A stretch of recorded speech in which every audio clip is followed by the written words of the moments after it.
Hello and welcome to Scout Report, where today we're taking stock of Xavi's early returns at Barcelona. Heralded as the latest in a line of returning heroes, from Johan Cruyff to Pep Guardiola, the Spaniard's time in charge has been kick-started by a massive 4-0 away win over Real Madrid, sparking talk of a title charge as soon as next year for the Blaugrana.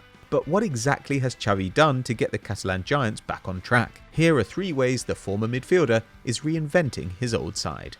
Pressing. If there's one thing that has separated Barcelona from the world's best sides over the last half-decade, it was arguably the club's pressing. While the Premier League has been dominated by 2 high-press teams in Manchester City and Liverpool, as well as finding homes for other aggressive coaches like Hasenhüttl, Rangnick, Potter and Bielsa, Barcelona had slowly lost sight of the thing which enabled them to be the world's foremost possession side for years: their ability to win and retain the ball in the first place. That's not to say they had forgotten pressing entirely, generally ranking among the top 5 sides in La Liga for passes per defensive action since 2017, but by 2020-21 the structure had started to fall apart. Koeman's one full campaign at the helm saw the Catalans rank 8th in Spain for the press, and as a result their defensive output slipped, with 3 teams conceding fewer than them last season, despite some good goalkeeping and poor opposition finishing, meaning they still overperformed XG in defence. But Xavi of course played in Pep Guardiola's Barcelona, and while in those days focus was always on the Blaugrana attack, the team only let in 176 goals in the Man City boss's 247 games in charge, finishing with the league's best rearguard in each of his 4 seasons, despite squaring off against Simeone's Atletico and Mourinho's Real Madrid. And the new boss at the Camp Nou has been very clear about what he expects from his squad, saying, "We can't have a player in our team who does not press. It's very clear, pressure is the basis of our game, it's a non-negotiable." In the raw numbers, things don't look too different yet, with pressing actions per game only marginally rising from 134 to 136. But look a little deeper and the off-ball work is much more intense. While a lot of pressing is just about closing down opponents to force them backwards, with no actual attempt to win the ball, Xavi's press is tougher, his team going from attempting a defensive action every 9.5 opposition passes under Koeman to doing so every 7.6 passes now, jumping up to 2nd in the league. That means they're making an extra 2 tackles per game this season for a total of 16.4 per 90, and most of those are in the final third and midfield, with no team managing more high turnovers than their 259.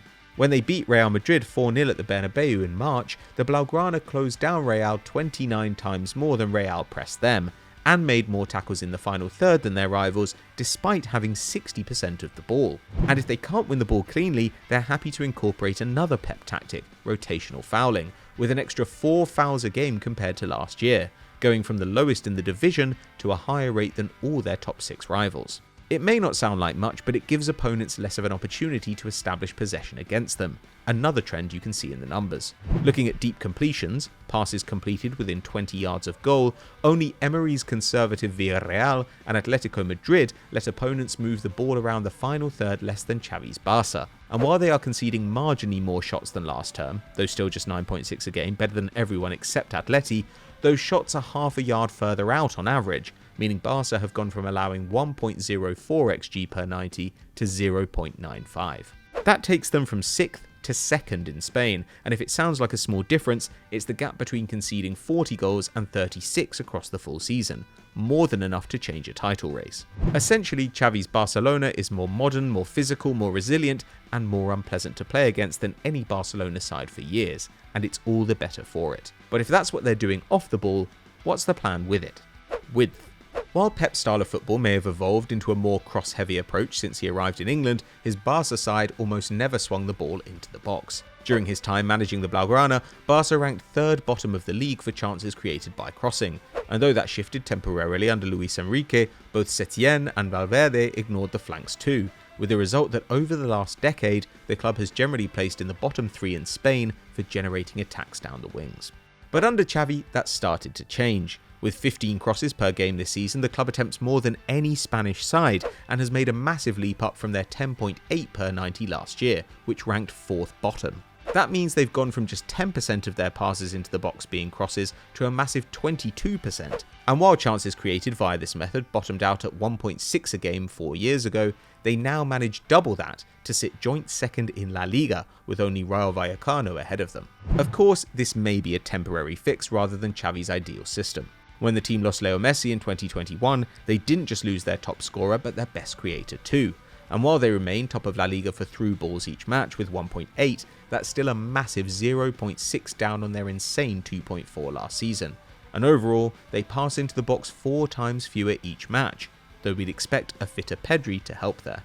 But the only thing worse than losing the greatest goal scorer and playmaker of all time would be acting as if you didn't and trying to replicate that style without him. Xavi's changes have been practical, sharing the creative burden around his side, and as a result, since he came back to the club in November, a revived Jordi Alba has picked up 6 league assists, Dembele has an insane 11, and even Dani Alves and Adama Traore have 2 apiece, despite only playing around 900 minutes put together.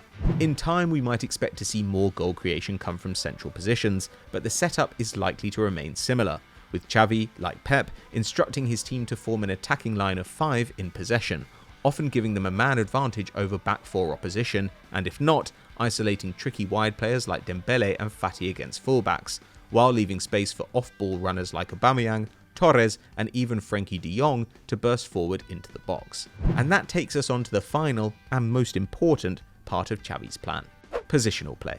We've heard the phrase Barcelona DNA for years, but the term at this point has started to lose its meaning. Now it is regularly applied to players who are good on the ball, with great vision, or who are simply Spanish and seem like they'd look good in a Barca shirt. But to Xavi and to players schooled at La Masia, what it really means is one simple idea: the third man. I've been hearing about the third man since I was 11, 12, 13 years old at Barca, Xavi told the coach's voice in October 2021. This is the key to our style of play, our philosophy: superiorities. Essentially, the aim of the third man is to get the team free with the ball and facing the opposition goal, ideally in one of the 2 half spaces. This often means the deepest midfielder, Busquets for both Pep and Xavi, looking for the centre forward with his back to goal. This forward then lays the ball off to a more advanced midfielder who can look for the centre forward turning and breaking into the box, one of the wide players making a run in behind, or can drive forward himself until he either finds himself in a scoring position or draws in a defender, at which point he's likely to have a teammate in space. It's a simple idea whose execution is endlessly complex, but when Xavi returned to his boyhood club, he found this most basic principle of Barcelona ball had been forgotten. They were not working on positional play, he told Sport in December. We don't understand the way we want to play football. It's strange that there are Barca players that don't understand positional play. To get the old system working again, Xavi decided he needed a shortcut, and flooded the squad with players who knew this style already. That meant bringing Dani Alves back to the club, diminished physically yes, but intimately acquainted with this approach to football, and since Xavi took over, his 3 most used players are all old hands, in Ter Stegen, Alba and Busquets, while Pique is 6th. But experience in positional play didn't just mean experience in senior football. Xavi knew he could also find like-minded footballers in La Masia. In his reign so far, a massive 12 academy graduates under 23 have appeared for the first team, with Ezauzuli, Hurkla, Elias Ahomach, Alex Balde, Alvaro Sanz, Estanis Pedrola and Youssef Demir joining more established Barca trainees like Fati, Gavi, Mingueza, Puig and Nico in the senior squad. That's not to say Xavi is neglecting the quality imports can bring to his side. He's shared minutes around enough that Luke de Jong, Depay, Dembele, Aubameyang and Torres have all put up over 5 goal involvements under their new boss. But by building around players who know the system, he's able to rely on a basic structure to Barca's play, while he sets about teaching the newbies and rebuilding a squad weakened by years of disjointed recruitment and confused by conflicting tactical ideas. Given the early returns, it's exciting to imagine what a fully realised Barcelona could be under Xavi. And though Real Madrid could land Mbappe this summer, they're in transition too, still excessively reliant on Benzema, Kroos and Modric, giving the Catalans a chance to compete much earlier than they would have expected.